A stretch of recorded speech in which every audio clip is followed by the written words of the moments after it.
Dans cette deuxième séquence, je vais essayer de définir ce qu'est l'espérance. Elle s'intitule, cette séquence, «Ancre et aimant».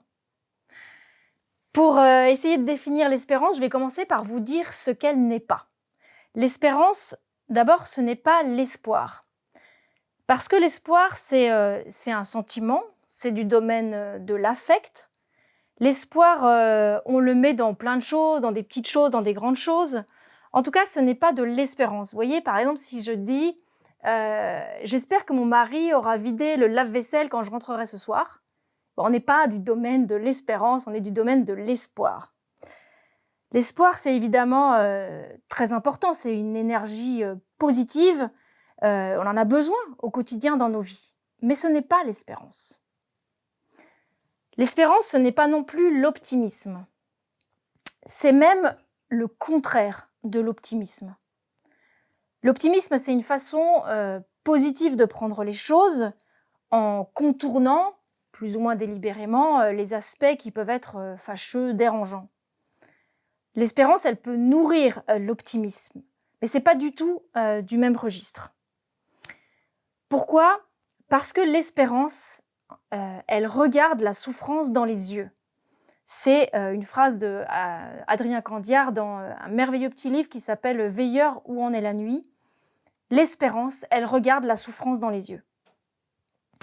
L'espérance, pour résumer, c'est être sur un champ de ruines, mais se dire qu'il pourrait y repousser de belles fleurs.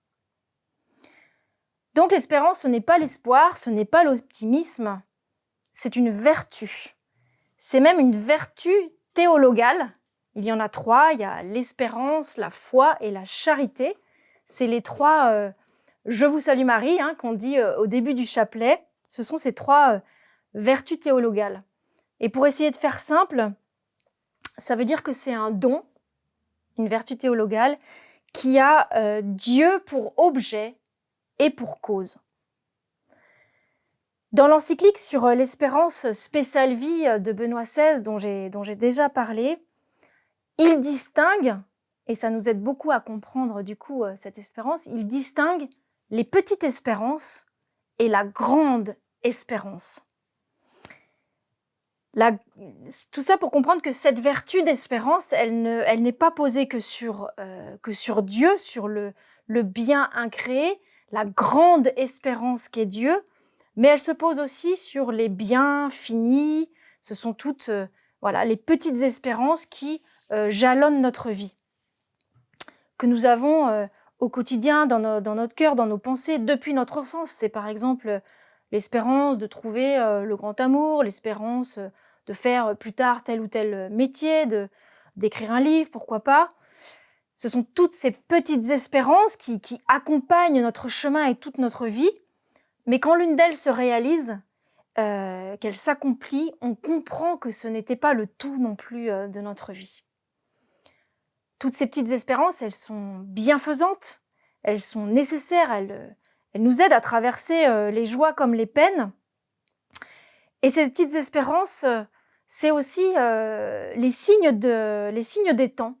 Vous voyez, par exemple, dans cette épidémie qu'on vient de traverser, il y a eu des grands signes d'espérance.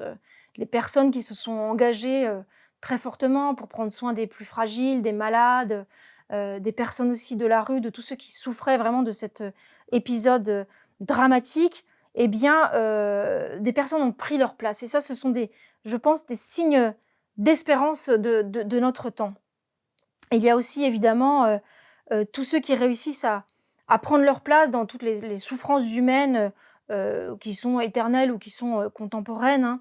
Je pense par exemple aux associations comme le Rocher, à Lazare, à Marthe et Marie, aux petites cantines, voilà, à toutes ces structures, à toutes ces personnes qui donnent leur vie au service des autres, qui nous donnent des signes d'espérance, en tout cas à moi, qui sont très très très très forts.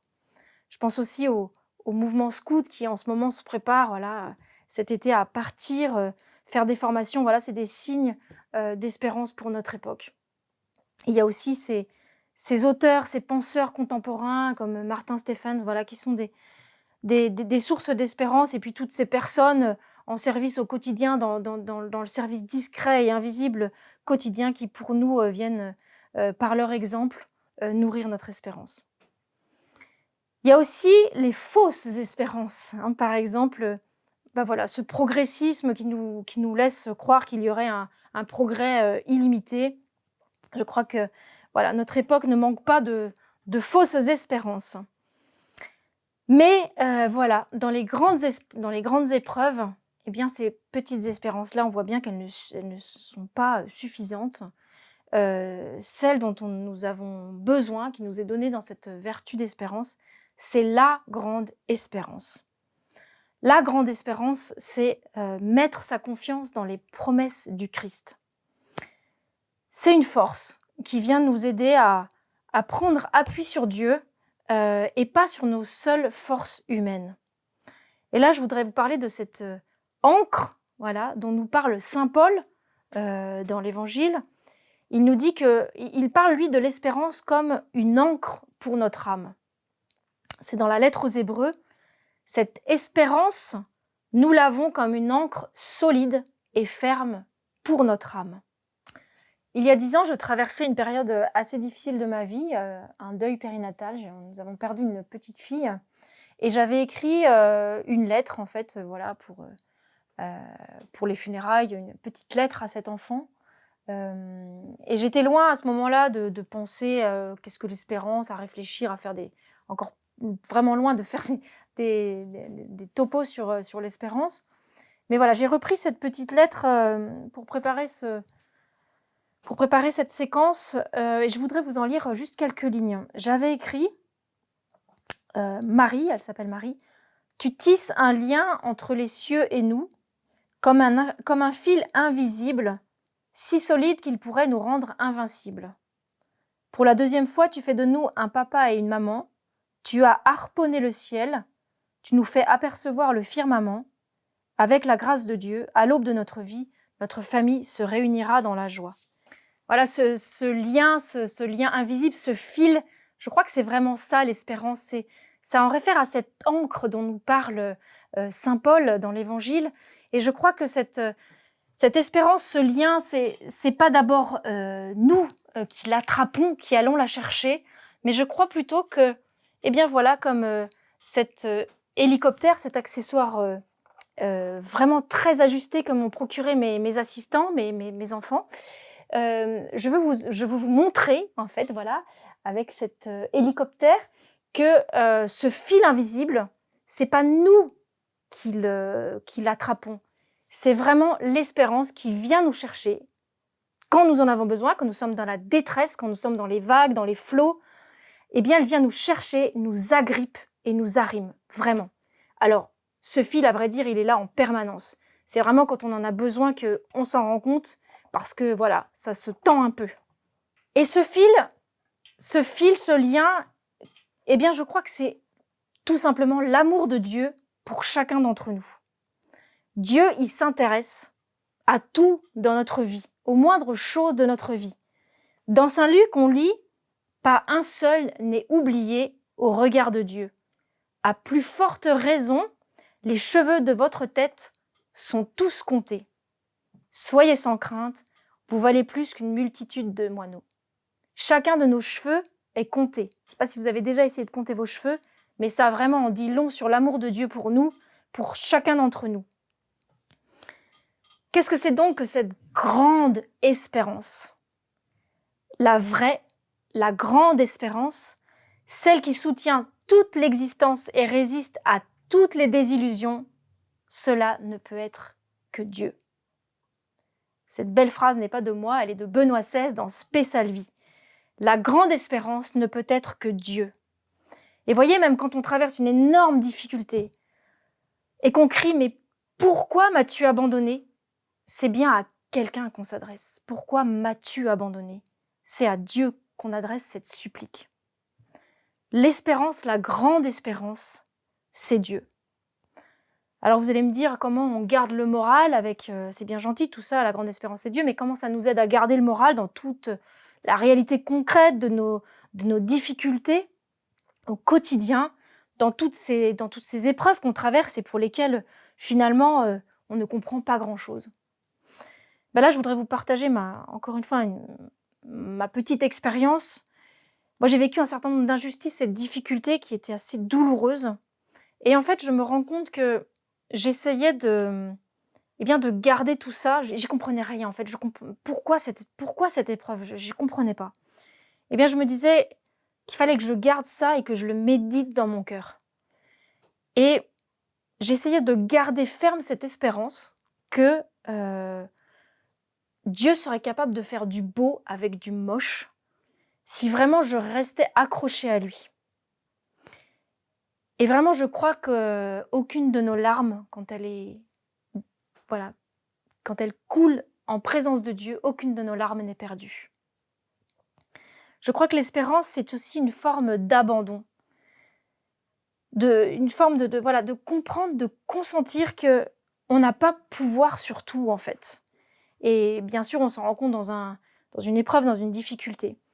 C'est une forme d'abandon, mais abandon qui ne veut pas dire abandonner, mais plutôt s'abandonner. C'est tout sauf abandonner d'ailleurs, hein.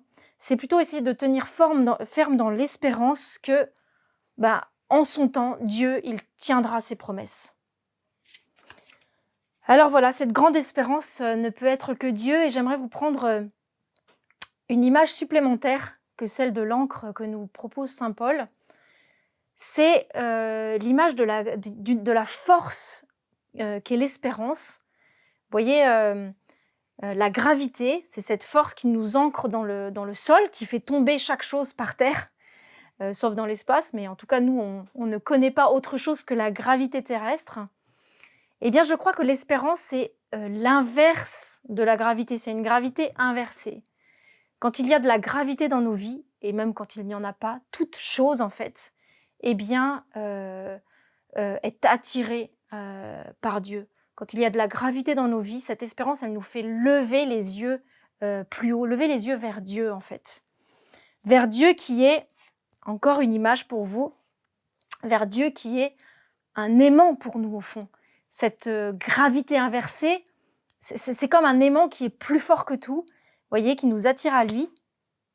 Et cet aimant, eh bien, c'est le Christ, l'aimant qui nous attire à lui, mais surtout qui nous aime, l'aimant qui nous aime, qui est le premier toujours et avant tout, celui qui aime en premier. Voilà cette définition que je voulais vous partager de ce que je comprends, moi, de l'espérance, cette vertu extraordinaire que nous avons à redécouvrir, je crois, à rechoisir, à nourrir aussi dans nos vies, cette grande espérance qu'est Dieu et toutes ces petites espérances qui nous nourrissent au quotidien. Pour finir cette deuxième séquence, je voudrais vous proposer un exercice comme la dernière fois, c'est le jeu de ce parcours. Et cette fois, je voudrais vous inviter, si vous le souhaitez, à refaire une pause espérance. Une pause espérance, voilà, dans la nature, en débranchant tout, pour s'offrir un temps de silence, hein, pour être seul, hein, parce que je crois que c'est que quand on est seul qu'on se rend compte à quel point on n'est jamais vraiment seul. Et ça, c'est pour essayer de mesurer la grâce agissante dans notre vie. Parce que c'est ça l'espérance, c'est cette confiance que la grâce agit dans notre vie. Et si vous le souhaitez, de choisir, de poser un acte d'espérance dans les jours qui viennent, ou même plusieurs, dans une difficulté, on en rencontre tout le temps, hein, de choisir de poser un acte de foi ou d'espérance pour se dire, voilà, il y a ça, mais je veux garder confiance, je veux rester vraiment dans la confiance pendant cette difficulté-là, et même si je ne comprends rien à cette difficulté-là, je vais la garder, la méditer, et garder cette confiance que, en restant vraiment accroché à Dieu, il peut faire du beau avec du moche.